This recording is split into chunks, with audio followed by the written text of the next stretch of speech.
Welcome to another edition of Training Homer. Today, I want to show you just briefly the importance of the tie out. I think I showed you in the first video that this is one of the things that we want to use with puppies. Again, just a simple puppy collar, a cable tie out, and then there's a stake in the ground here that has a swivel on it that he can go around and not get tangled up with.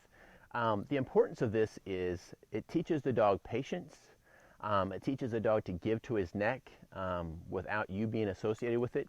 And by that I mean, when we initially put a leash on a dog, a lot of times they fight it. If you put this on the puppy, he's going to start to fight this, and you're not around, so he doesn't associate you with anything potentially uncomfortable or bad that might happen with this in the beginning. So let's tie Homer out and see how he does. Good boy. Good boy. Good boy. Just going to leave this kind of loose. I don't want it to be too tight on him. I don't want it to come over his head, but I don't want it to be too tight. And then we're just going to walk away from him. And I'm actually going to, I'll back up a little bit here so you can see. He's going to come back on that some. And a lot of times in the beginning, the puppies may bark and fight and squeal and stuff. And that's okay. They're doing it on their own. Obviously, use common sense with this. Today's an overcast day. It's not very hot outside.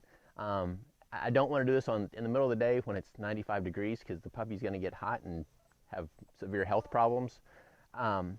One thing you don't want to do is when the puppy's squealing and making a bunch of noise, just like when they're in the crate, I don't want to go back to them at that point. I want him to calm down. Once he's quiet, then I'll come back to the puppy and let him off. In the beginning, I may put him out just for 30 minutes, just to kind of let him get used to it, and then time may progress. You know, with an older dog, I may leave him out for 2 or 3 hours. But it's not something that, you know, once my dogs are 6, 7 months old, I'm probably not ever going to do it again unless I'm hunting.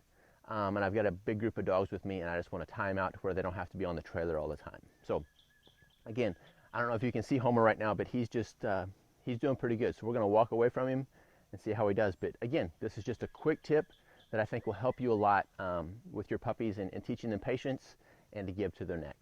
We'll see you next time for another tip with Training Homer.